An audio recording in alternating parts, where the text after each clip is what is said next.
আজকে আমরা জৈবনিক প্রক্রিয়ার পুষ্টি পড়ব।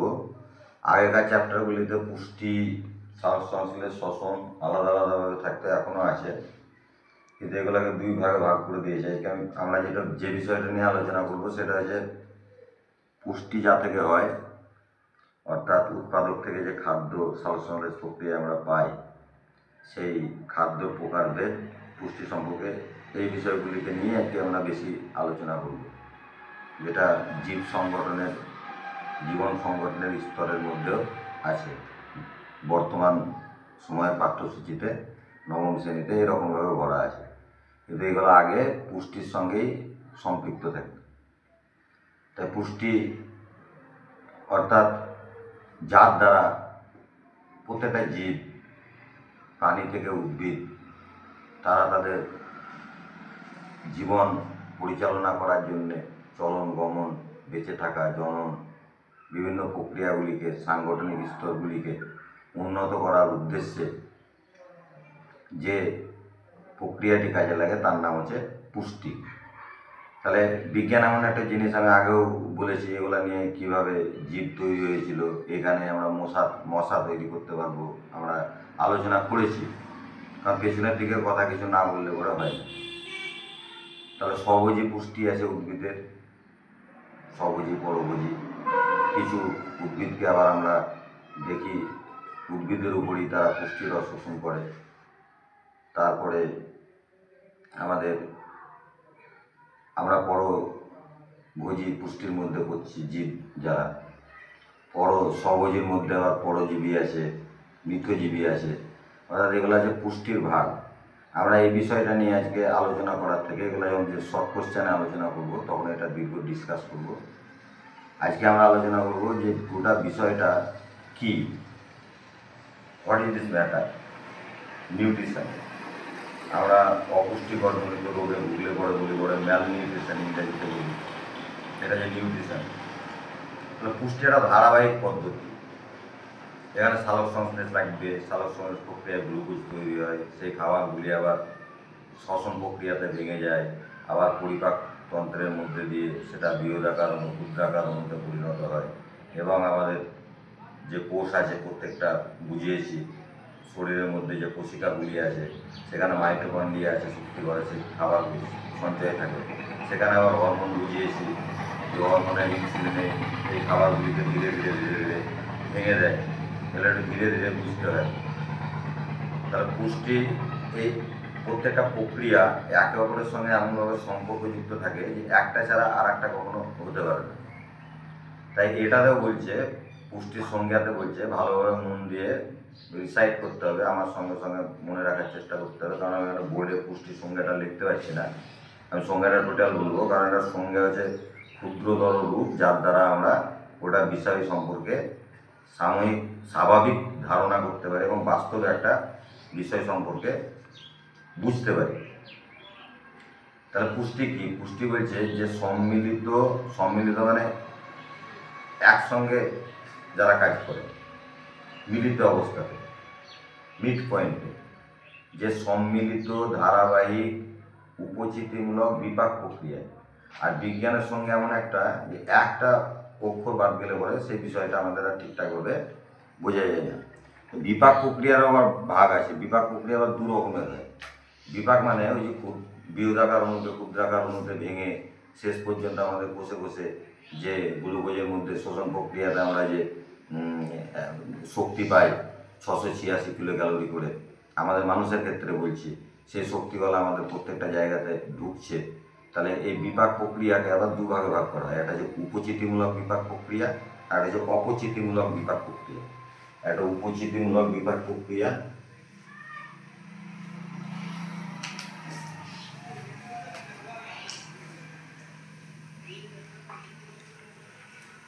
এটা হচ্ছে উপচিতি, এটা দরকার এখানে উপচিতি, প্রত্যেকটা সংজ্ঞাতে উপচিতি আর অপচিতি, উপচিতিমূলক বিপাক প্রক্রিয়া আর অপচিতিমূলক বিপাক প্রক্রিয়া,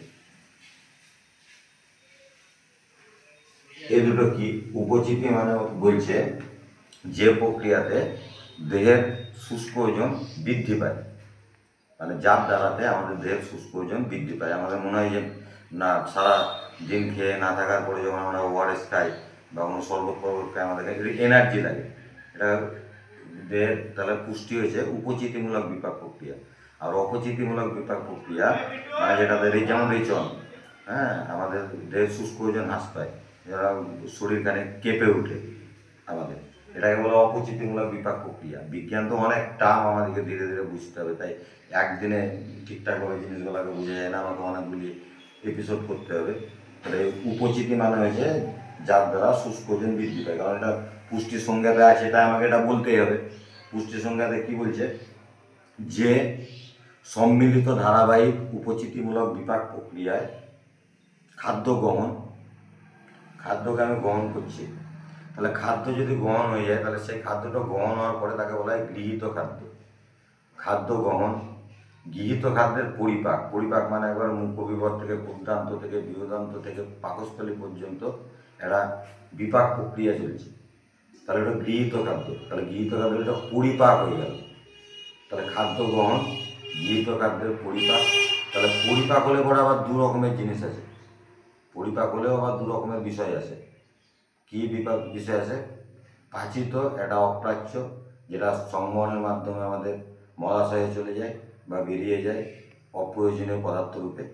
আর বাদবাকি যে শক্তি থেকে আরম্ভ করে, হরমোন থেকে আরম্ভ করে সমস্ত জিনিসগুলি সংবহনের মাধ্যমে আমাদের ধীরে ধীরে প্রত্যেকটা কোষিকার মধ্যে পৌঁছে যায়, এমনকি মস্তিষ্ক পর্যন্ত, যার দ্বারা আমরা চলন, গমন, রেচন এই সমস্ত কাজগুলি করতে পারি।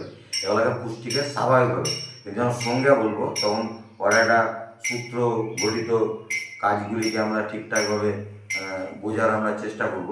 সেটা হলো কীরকম, যে ধারাবাহিক সম্মিলিত উপচিতিমূলক বিপাক প্রক্রিয়ায় খাদ্য গ্রহণ, গৃহীত খাদ্যের পরিপাক, পাচিত খাদ্যের বহিষ্করণ, অপ্রাচ্য খাদ্যের বহিষ্করণ এবং পাচিত খাদ্যের শোষণ ও আত্তীকরণের মাধ্যমে, এটা প্রাণীদের ক্ষেত্রে আত্তীকরণ তাকেই বলা হয় যেটা মাইটোকন্ড্রিয়ার মধ্যে শোষিত হয়।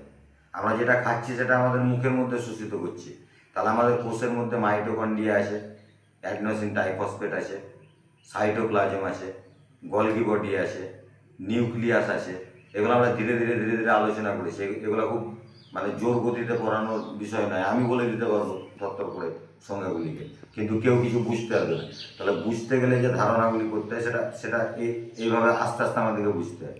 তাহলে একটা হলো কি খাদ্য গ্রহণ, তাহলে খাদ্য গ্রহণ হলে পরে গৃহীত খাদ্য, তাহলে গৃহীত খাদ্যের পরে পরিপাক হচ্ছে, তাহলে পরিপাক যদি হয় তাহলে পাচিত হচ্ছে, তাহলে পাচিত দুটো থাকছে, একটা অপ্রাচ্য অংশ আর একটা প্রয়োজনীয় অংশ। তাহলে পাচিত খাদ্যের আত্তীকরণ বা শোষণ উদ্ভিদের ক্ষেত্রে হয়, আত্তীকরণ প্রাণীদের ক্ষেত্রে হয় আমাদের মতন উন্নত, আর অপাচ্য খাদ্যের বহিষ্করণ আর উদ্ভিদের ক্ষেত্রে সংশ্লেষ ও আত্তীকরণ হয়, তাকে বলা হয়। এবং দেহের রোগ প্রতিরোধক ক্ষমতা গড়ে ওঠে, চলন, গমন, জনন যা প্রয়োজনীয় কাজগুলি সুষ্ঠুভাবে পরিচালনা করা হয়, তাকেই বলা হয় পুষ্টি। তাহলে আমি এবার সংজ্ঞাটা একটু ভালোভাবে বলে দিচ্ছি কি সংজ্ঞাটা, যে ধারাবাহিক উপচিতিমূলক বিপাক প্রক্রিয়ায় খাদ্য গ্রহণ, গৃহীত খাদ্যের পরিপাক, পাচিত খাদ্যের শোষণ ও আত্তীকরণ এবং অপাচ্য খাদ্যের বহিষ্করণ প্রাণীদের ক্ষেত্রে, উদ্ভিদের ক্ষেত্রে শোষণ ও সংশ্লেষ এর মাধ্যমে জীবদেহের, প্রাণী উদ্ভিদ দুটোই থাকছে, জীবদেহের যে সমস্ত রকমের কাজগুলি, জৈবনিক ক্রিয়াগুলি পরিচালিত হয়, অর্থাৎ চলন, গমন, রেচন এবং রোগ প্রতিরোধক ক্ষমতা গড়ে ওঠে। অর্থাৎ পুষ্টির দ্বারা রোগ প্রতিরোধ, আমরা যখন এটা খাদ্যতে বুঝবো তখন কোন খাদ্যে কী রোগ প্রতিরোধক ক্ষমতা গড়ে ওঠে আমরা বুঝতে পারবো। এই সমস্ত বিষয়গুলি ঘটে, তাকে বলা হয় পুষ্টি। তাহলে পুষ্টিকে আমরা এভাবে বুঝলাম। তারপর পুষ্টির ভাগগুলিকে আমি মোটামুটির উপরে বলেছি, কিন্তু এখানে আমাদের খাদ্যকে নিয়ে আলোচনা করার বিশেষ আমার আজকের যে লেসন পার্ট, এই লেসনের মধ্যে আমার থাকবে। সেখানে আমরা বুঝব খাদ্য সাধারণত বলা হয় যে সমস্ত আহার্য সামগ্রী।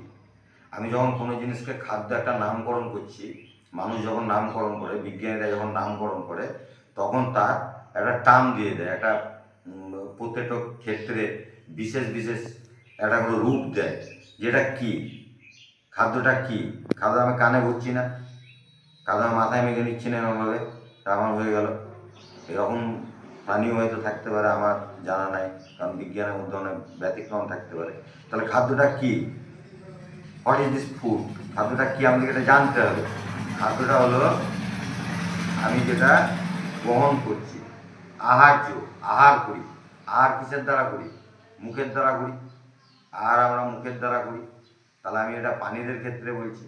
আবার এটা যখন উৎপাদক হবে, সালোক সংশ্লেষ হবে, তখন দেখা যায় তারা নিজের মধ্যেই করে। কিছু প্রাণী আছে ইউগ্লিনা, ক্রাইসামিবা, তারাও আবার সালোক সংশ্লেষ করতে পারে। তাহলে এটা আমাদের উন্নত প্রাণীদের ক্ষেত্রে বলছে, যে সমস্ত আহার্য সামগ্রী গ্রহণ করলে দেহের রোগ প্রতিরোধক ক্ষমতা গড়ে ওঠে, বৃদ্ধি, জনন, পুষ্টি ইত্যাদি যাবতীয় ক্রিয়াকলাপ পরিচালিত হয়, তাকে খাদ্য বলে। তাহলে খাদ্য হলো এক কথায় আহার্য সামগ্রী, যেটা আমার মুখবিবর থেকে আরম্ভ করে, গাছনালী থেকে আরম্ভ করে ক্ষুদ্রান্ত, বৃহদান্ত, পাকস্থলী, ধীরে ধীরে ধীরে ধীরে পাকস্থলী পর্যন্ত যাবে। ওখানে এই সেল আছে, পাচিত করবে। তারপরে প্রত্যেকটা অংশকে ইনসুলিন হরমোন লাগবে, পুড়িয়ে দেবে, ফ্যাটের মধ্যে কাজ করবে, গ্লাইকোজেন রূপে রাখবে, এগুলো আমরা দেখেছি। তারপরে ধীরে ধীরে জিনিসগুলিকে বের করে। তাহলে তো সব খাদ্যতেই তো আমাদের সব কিছু, আমরা আমাদের গোটা বডিটা তৈরি হয়, যে কারণে বডিটা তৈরি হয় নিউক্লিয় প্রোটিন, অ্যামিনো অ্যাসিড থেকে। তারা আমাদের প্রোটিন প্রচুর দরকার। কিন্তু একটা সময় ছিল মানুষ প্রোটিন খেত না, গাছপালার পাতা টাতা যা পেত তাই খেত। তাহলে আমাদের লিভারও সেই বিষয়গুলিকে জানে। লিভারও যেমন একটা অঙ্গ, সর্বোচ্চ বৃহত্তম, যাকে আমাদের বিজ্ঞানের টার্মে, আধুনিক সায়েন্সে যেটা আলোচিত হচ্ছে, বা যে বিষয় নিয়ে এই জিনিসগুলি আমরা নতুন থিসিসে আলোচনা করে বুঝতে পারছি, সেটা বিজ্ঞান বলছে যে লিভারটা একটা দ্বিতীয় মস্তিষ্ক। মানে লিভার জানে যে আমার কোন কোন খাবারগুলি দরকার। তাহলে আমার যখন প্রোটিন দরকার ছিল, তখন আমার প্রোটিন ছিল না। তখন ফ্যাট দরকার ছিল, ফ্যাট ছিল না। তখন সেই খাবারগুলিকে লিভার নিজে নিজেই করত। এবং লিভারের মধ্যে যে সমস্ত খাবারগুলি ঢুকে থাকে, তার বাইরের খাবার যদি লিভারের মধ্যে পড়ে, তো আমরা বমি করে তুলে ফেলে দিই। কুপার সেল বলে একটা সেল আছে। আমরা যদি বিষও খাই, তো বিষটাকেও লিভার প্রথমে বের করে ফেলে দেওয়ার চেষ্টা করবে। যখন পারবে না, তখন সে মারা যাবে। তাই যখন পোস্টমর্টেম করা হয় রোগীদের, তখন আমাদের লিভারের কুপার সেলটা দেখতে হয় যে সেটা ক্ষতিগ্রস্ত হয়েছে কিনা, তখন বোঝা যায় যে বিষ খেয়ে মারা গেছে। তাহলে লিভার আমাদের মস্তিষ্কের মতন কাজ করে। তাহলে আমরা বাঙালি, আমরা যারা ভাত খাই, আমাদের ভাত আমাদের লিভারের মধ্যে জানে। মানে বাঙালি মানে কি, মানে আমার এখানে বায়োলজিক্যালি আমি আমার বাবা মার থেকে জন্মগ্রহণ করেছি, আমার বাবা মা বাঙালি, মানে তাদের একটা জিন আছে, তাদের প্রবণতা আছে, তারা বাংলার মতন আচরণ করবে। তাহলে তাদের লিভারও জানে যে এখানে ভাতটা আমাদের সহ্য হবে। তাই আমাদের রুটি হচ্ছে বদহজমের কারণ। যতই রুটি খাওয়ার কথা বলেও রুটি কখনো আমাদের হজম হবে না, এটা পাঞ্জাবিদের হজম হবে। ঠিক আছে। আবার আগের দিন আমরা বুঝিয়েছিলাম ইনসুলিন হরমোনকে রেজিস্ট্যান্স যাতে না হয়, তার থেকে শর্করাও আবার খুব কম খাওয়া উচিত। কারণ আগেকার যুগের মানুষ ফল যা খেতে খেত, তখন অত ফল, থার্ড জেনারেশন এসেছে। প্রথম জেনারেশনে যেগুলি এসেছিল সেগুলির মধ্যে ভুট্টা, জব এগুলি এসেছিল। তারপরে সেকেন্ড জেনারেশনে ধান টান এরকম এসেছিলো, আলু এসেছিলো। তাহলে ফার্স্ট জেনারেশনের খাবারগুলো আমরা বেশি খেতাম, পাতা খেতাম চিবিয়ে, বনে জঙ্গলে যখন থাকতাম, আমাদের পূর্বপুরুষরা থাকতো। তাহলে সেগুলো লিভার সব জানে। কারণ ওইখান থেকেই লিভার, আমাদের তো এবার ফ্যাট দরকার, প্রোটিন দরকার শরীরটাকে ধরে রাখতে গেলে। তাহলে সেই জিনিসগুলোকেও আমি টোটাল ব্যাখ্যা করছি। কারণ বিজ্ঞানকে ঠিকঠাকভাবে ব্যাখ্যা না করলে, কেবল সঙ্গে যদি কেবল তথ্য মুখস্থ করার মতন করে মুখস্থ করে কেউ মুখস্থ থাকবে না, আমি ভুলেও যাব, পরবর্তী ক্ষেত্রে আমার মনে থাকবে না। তাহলে বিষয়গুলোকে বুঝতে হবে। তাই লিভার এই খাবারগুলি খেয়ে আমাদের অভ্যস্ত আছে। কিন্তু আমাদের লাইফ স্টাইলটা, আবার রাত 8টার পরে লিভার কাজ করে না। কিন্তু আমাদের এমন সেকেন্ড জেনারেশন লাইফ স্টাইল হয়েছে, আমরা রাত 10টা 11টার পর ছাড়া খাই না, তখন লিভার ডিটক্সাইড করে। তাহলে এই সব কারণে আজকে বিভিন্ন ধরনের মানে রোগ হচ্ছে, হার্ট ফেল করে যাচ্ছে, কারণ ব্যাড কোলেস্ট্রলগুলি বেড়ে যাচ্ছে, কারণ লিভারকে ডিটক্স করার সময় পাওয়া যাচ্ছে না। আগে যেরকমভাবে উপবাস করা হতো, ফাস্টিং করা হতো, সেই জিনিসগুলি আজকে করা হচ্ছে না। মানুষ এটা বুঝতে পারছে না, যে কারণে বেশি রোগে আসক্তি হচ্ছে। এবং বলছে প্রচুর রোগ হচ্ছে জীবাণু দ্বারা। না, জীবাণু সম্পর্কে আলোচনা করব। যতই জীবাণুর ভ্যারিয়েন্ট বাড়ুক, আমাদের এখনো পর্যন্ত যে অ্যান্টিবায়োটিকের যে অ্যান্টিজেন আমাদের শরীরে পারে না, তারপরে যে অ্যান্টিবায়োটিকের যতদূর পর্যন্ত ক্ষমতা বাড়ানো আছে ওই জীবাণুগুলোকে মেরে ফেলা সম্ভব। তাহলে ওর দ্বারা কিন্তু মানুষ মরছে না, মানুষ মরছে তার লাইফ স্টাইলের কারণে। তাই এই খাদ্য সম্পর্কে আমাদেরকে ভালোভাবে জানতে হবে। খাদ্যটা কি? প্রথমে খাদ্যকে বলছে দুভাগে ভাগ করা যায়। কি খাদ্য প্রথমে দুভাগে ভাগ করা যায়? একটা হচ্ছে দেহ সংরক্ষক আর দেহ পরিপোষক। দেহ পরিপোষক খাদ্যটা আছে মেন খাদ্য। দেহ পরিপোষকেও তিনটে আছে, দেহ পরিপোষক,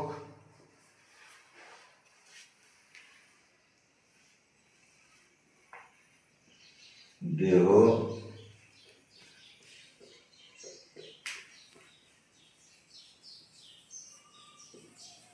পরিপোষক আর দেহ সংরক্ষক। ছবি যেন ঠিকঠাক সংরক্ষক। এর আবার তিন ভাগ আছে, দেহ সংরক্ষক। এর কি? এর প্রথম হচ্ছে শর্করা।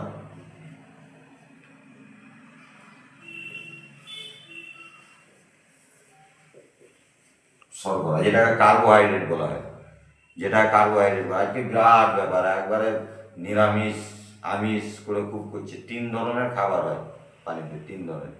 একটা বলা হয় হার্বিভোরাস, শাকাহারি, আমরা আগে শাকাহারি ছিলাম। তারপরে হচ্ছে কার্নিভোরাস, যারা মাংসাশী, মানে বাঘ সিংহ এরা মাংস খেত। আর একটা হচ্ছে অমনিভোরাস, মানুষ সব খেতে শিখেছে, সেই কারণে যত রকমের রোগ এদের মধ্যে হচ্ছে। হ্যাঁ, আর আগেকার কোন রোগগুলা করে মারা যেত, যেগুলাতে 1919 সালে যখন পেনিসিলিয়াম নোটেতান থেকে আলেকজান্ডার ফ্লেমিং যখন পেনিসিলিন অ্যান্টিবায়োটিক আবিষ্কার করেনি, তখন কলেরা মানে ব্যাকটেরিয়া ঘটিত রোগে বেশি মারা যেত। হ্যাঁ, গামের পর গাম উজাড় হয়ে যেত। কিন্তু আজকে আমাদের মডার্ন রোগ বেশি আসছে, ক্যান্সার বেশি আসছে, যেটাতে আমরা গ্লোবাল ওয়ার্মিংয়ে অতিবেগুনি রশ্মি চলে আসছে, ওজোন স্তরকে ক্ষয় করার পরে, এগুলো সম্পর্কে আমাদের ভূমির উপর নিয়ে আলোচনা করা আছে। তাহলে এই 3 ধরনের খাবার হয়। তাহলে আমিষ নিরামিষ রকম নয়। পৃথিবীতে এমন এমন জায়গা আছে, যেমন আমরা বলি এক্সকিমোরা 45 বছর করে বাঁচে ঠান্ডা জায়গাতে। ওরা মাংস যারা খেতে পারে না, মাংস না খেলে ওরা বাঁচবে না, কিন্তু ওদের জীবনটা এরকম। তাহলে যার যেখানে যেমনভাবে খাবার থাকে সে সেরকমভাবে খাবার খায়। খাবার নিয়ে তাই বিশেষ কিছু খাবারটা বলে, মনটা হচ্ছে ব্যাপার। তাহলে প্রথম হচ্ছে শর্করা। তাহলে 3 ধরনের, হার্বিভোরাস, কার্নিভোরাস, ওমনিভোরাস। হার্বিভোরাসটা কি? শাকাহারি। ওমনিভোরাস কি? মাংসাশী। কার্নিভোরাস কি? মাংসাশী। আর ওমনিভোরাস কি? সর্বভুক। আমরা সর্বভুক, শর্করা জাতীয় খাদ্য। সে কারণে আমাদের এই বিষয়গুলি আসছে, রোগগুলি হচ্ছে। শর্করা জাতীয় খাদ্য, প্রোটিন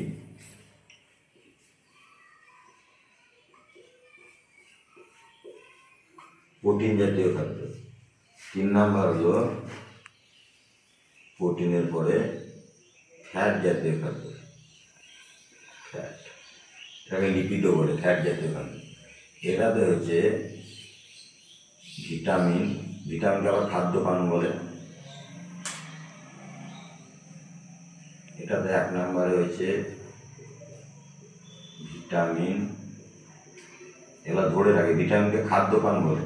কারণ অনেক খাবার খেয়ে যেটা হয় সেটা হয়তো এই ভিটামিনগুলি, যেগুলি পরবর্তী ক্ষেত্রে বুঝবো, খাদ্যপ্রাণ বলে, খাদ্যপ্রাণ। 2 নম্বরে খনিজ লবণ। যেমন জঙ্গলের জীবরা, হাতি টাতিরা, ওরাও খনিজ লবণের দরকার হয়। যেটা আমরা লবণ খাই, শাকসবজির মধ্যে বিভিন্ন রকমভাবে পাই। তারা কীভাবে লবণ খায়? তারা যেমন শিম্পাঞ্জিরা পাথর চাটে, হ্যাঁ, রক সলগুলিকে চাটে। তারপরে হাতি মাটি খায়।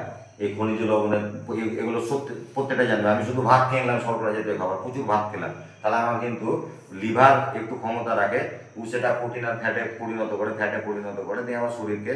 তাই শর্করাকে প্রোটিন বাঁচুয়া খাদ্যও বলা হয়। কিন্তু এটা খুব বেশি পরিমাণে যদি খাওয়া যায়, এগুলো না খাওয়া যায়, তাহলে আমাদের বিভিন্ন রকম দেহ ক্ষতিগ্রস্ত হবে, অ্যান্টিজেনগুলি নষ্ট হবে এবং ধীরে ধীরে আমাদের রোগ প্রতিরোধক ক্ষমতা কমবে। এটা পুষ্টি থেকে আসছে এবং তারপরে আমাদের রোগগুলি ধরবে। তাই এই চ্যাপ্টারটি খুব ইম্পর্টেন্ট চ্যাপ্টার এবং এখানে মেডিকেল সায়েন্স পর্যন্ত ঢুকিয়ে আছে। তাহলে এটা হচ্ছে খনিজ লবণ, খনিজ ম্যাক্রো এলিমেন্ট, মাইক্রো এলিমেন্ট আমাদের পুষ্টিতে জানি আমরা, জিঙ্ক, কোবাল্ট থেকে আরম্ভ করে শুরু করে কপার থেকে লোহা থেকে আরম্ভ করে সমস্ত কিছু। এই লোহা মানে যে ওই লোহা চাটছে, যে মরিচ আছে, জং আছে, অতএব কলার মধ্যে যে লোহা আছে সলিউবেল, সেই লোহাগুলিকে খেতে হবে, যেগুলো শাকসবজির মধ্যে আছে। তাহলে খনিজ লবণ আমাদের খুব ইম্পর্টেন্ট। 3 নাম্বার হলো জল। তাহলে এরা হচ্ছে দেহ সংরক্ষণ, এগুলোকে দেহকে ধরে রাখতে, তাহলে এই সবগুলি আমাদের দরকার। এই ফ্যাটে 1 গ্রাম 1 কিলো ক্যালোরি ফ্যাটকে যদি, এই শর্করাকে যদি 1 কিলো ক্যালোরি শর্করাকে যদি আমার দহন করা হয়, মানে আমি খাবার খাচ্ছি, তারপরে পাচিত হয়ে লাস্ট পর্যন্ত যখন হয়, তখন একটা 3.9 কিলো ক্যালোরি পার গ্রাম তাপ শক্তি উৎপন্ন হয়। এটাতে একটু বেশি, 4 কিলো ক্যালোরি পার গ্রাম তাপ শক্তি উৎপন্ন হয়। এটাতে 9.3 কিলো ক্যালোরি সব থেকে বেশি। কিন্তু যদি শর্করা বেশি খেয়ে এই ফ্যাট আমরা বেশি খাই, তাহলে আমাদের ব্যাড কোলেস্ট্রল বাড়ে, যেটাতে লিপিড প্রোফাইলে অসুবিধা হয়, এবং আমাদের হৃৎপিণ্ডের যে আর্টারিগুলি আছে, ধমনীগুলি আছে, সেখানে ব্লাড ক্লট জমায়, এবং আমাদের ধীরে ধীরে, এখন এটা অল্প বয়স থেকে শুরু হয়েছে, এটা আগে 45 বছরের পরে হতো, 40 বছরের পরে হতো, হার্ট ব্লক হয়ে যাচ্ছে, বুঝতেই পারে না যে হার্ট কী করে ব্লক হয়ে গেল। কিন্তু এটার কারণ হচ্ছে এটা পরিশ্রম করলে হবে না, খাবারের উপরে নির্ভর করছে। তাহলে এই শর্করা জাতীয় খাদ্য, প্রোটিন জাতীয় খাদ্য, ফ্যাট জাতীয় খাদ্য, তারা কি পরিমাণে, এবং প্রত্যেকটা মানুষের বলছে 2500 থেকে সারা দিনে কাজ করার ক্ষেত্রে, এটা আগেকার যুগে ফার্স্ট জেনারেশনে 2500 থেকে 3000 কিলো ক্যালোরি তাপ শক্তি আমাদের দরকার। কিলো ক্যালোরি তাপ শক্তি আমাদের দরকার প্রত্যেকটা ব্যক্তি।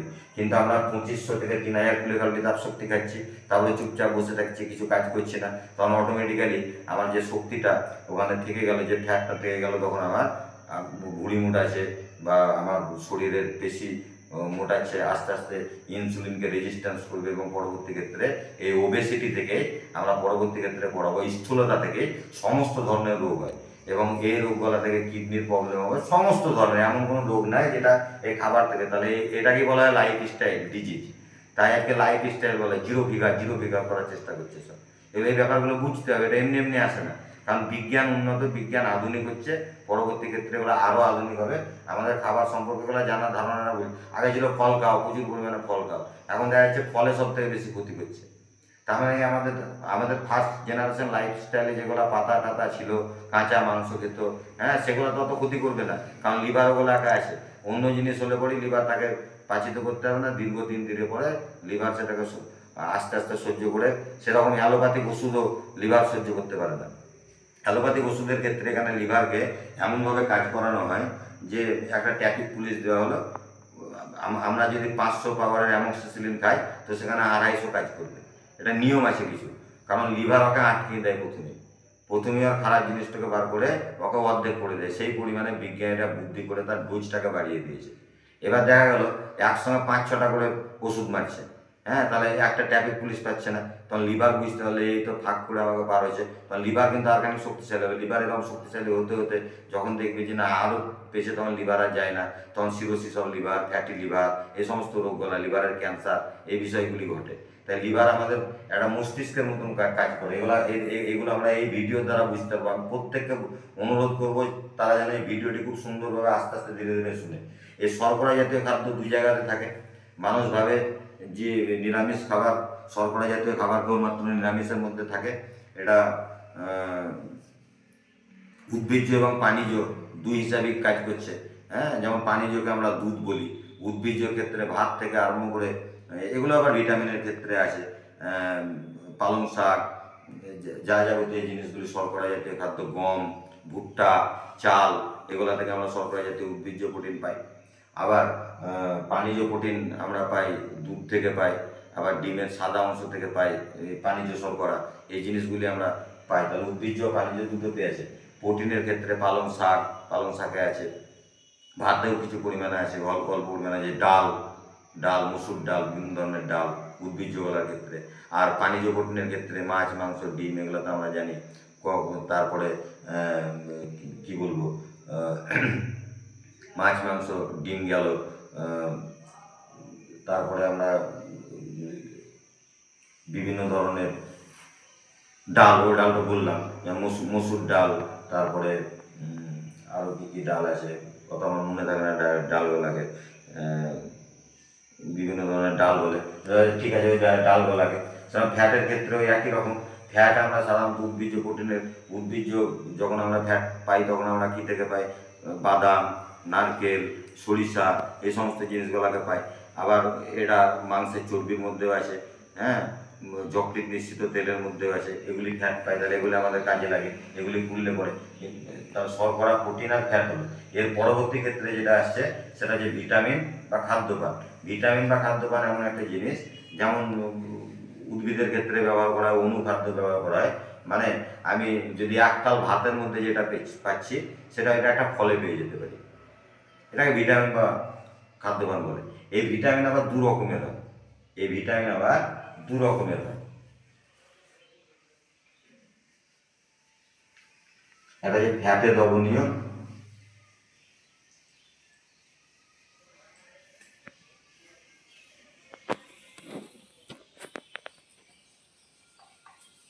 ফ্যাটে মানে স্নেহ পদার্থে, ফ্যাটে দ্রবণীয়, লেখাগুলো ভালো যেন উঠে, ফ্যাটে দ্রবণীয়, A D E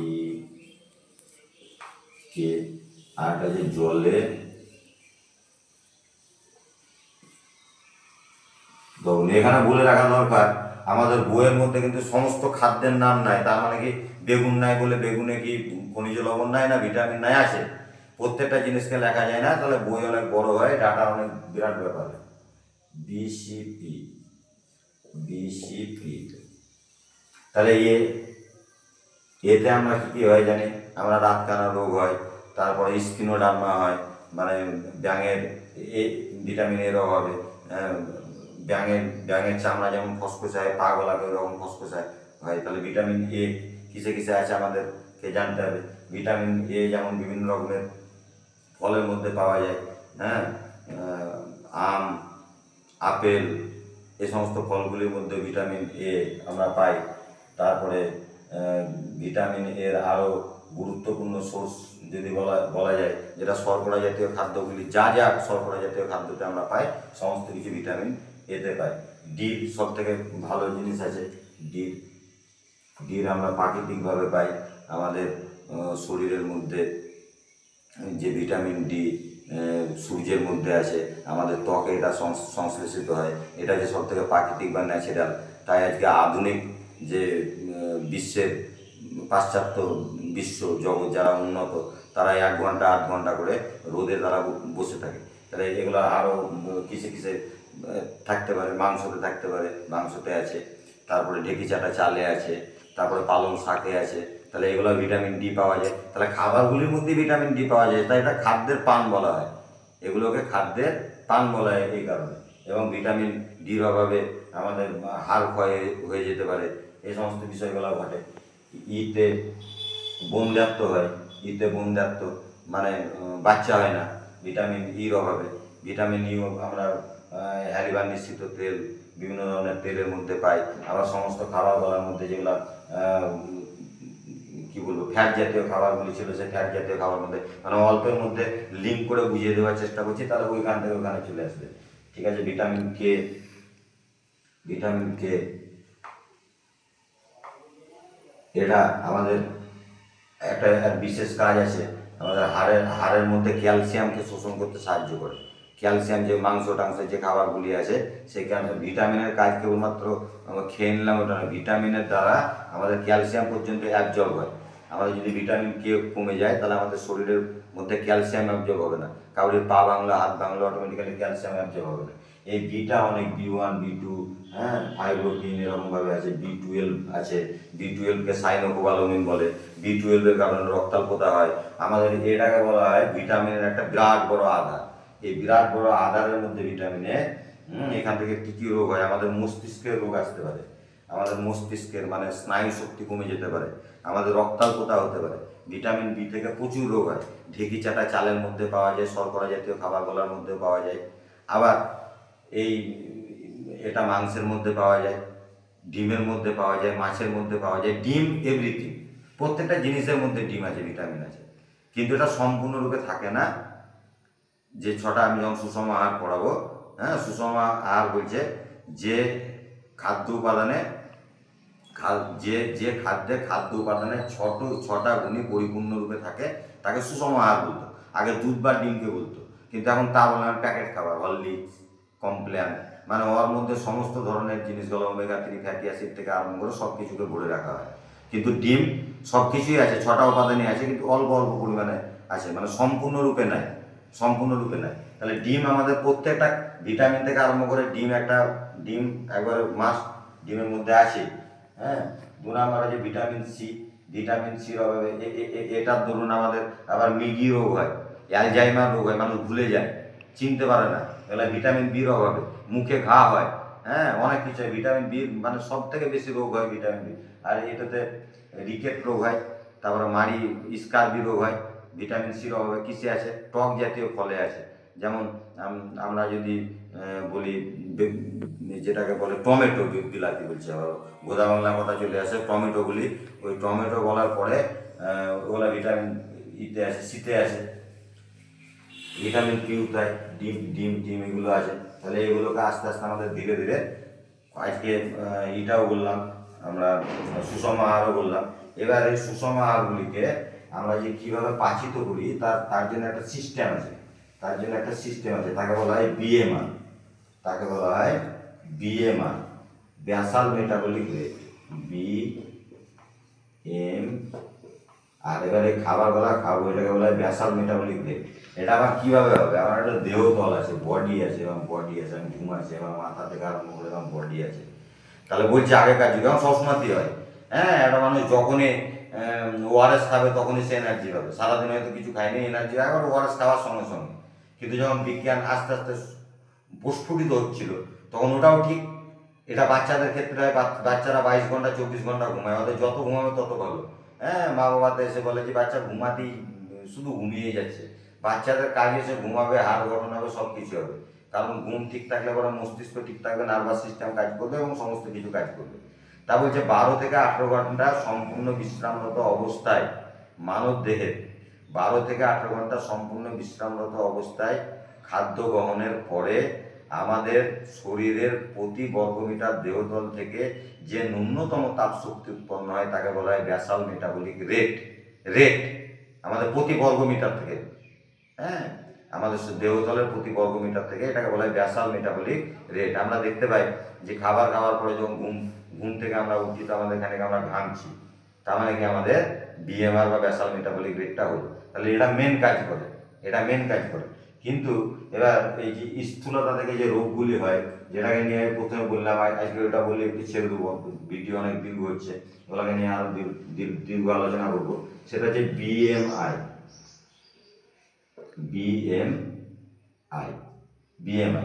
body mass index কি করে বার করতে হয়? বলছে 14 কম হলে ম্যালনিউট্রিশন, অপুষ্টিকর জনিত রোগে ভুগছে, একবারে পাতলা দেহ হয়ে গেছে, তার হাড় পার গঠন হয়নি, 14 কম হলে পরে কি করে বার করবো? এটা মেডিকেল সায়েন্সের একটা বিরাট টার্ম, কি করে বার করবো? তারপরে 14 থেকে 28 পর্যন্ত থাকলে পরে, 14 থেকে 24 পর্যন্ত থাকলে পরে নর্মালের মধ্যে ধরা হয়। 24 থেকে 28 পর্যন্ত ফ্যাট 28-এর উপর যখন হয়ে যায় তখন ওভারওয়েট, মানে ওর আর কিছু করা যায় না, ওকে সমস্ত জায়গায় তুলে নিয়ে যেতে হবে। হ্যাঁ, বাংলা প্যানে পায়খানা করা হবে না, তাকে কোমর লাগবে, এইসব বিভিন্ন রকম ব্যাপার বলা হয়। তাই এই বিএমআইকে যে নিয়ন্ত্রণ করে রাখতে পারবে তার সমস্ত সব কিছু ঠিকঠাকভাবে থাকবে। এটাই এই পড়াটার উদ্দেশ্য। কেবলমাত্র পড়াগুলির উদ্দেশ্য ছাত্রছাত্রীরা পড়ছে ভালোভাবে সেটা নয়, ইন্টারেস্ট তৈরি করা।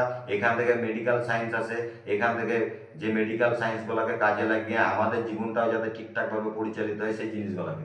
তাহলে বডি মাস ইন্ডেক্সে বলছে এটাকে কিভাবে বার করবো? বলছে কেজিস ইন ওয়েট, মানে ব্যক্তির ওয়েট, কেজি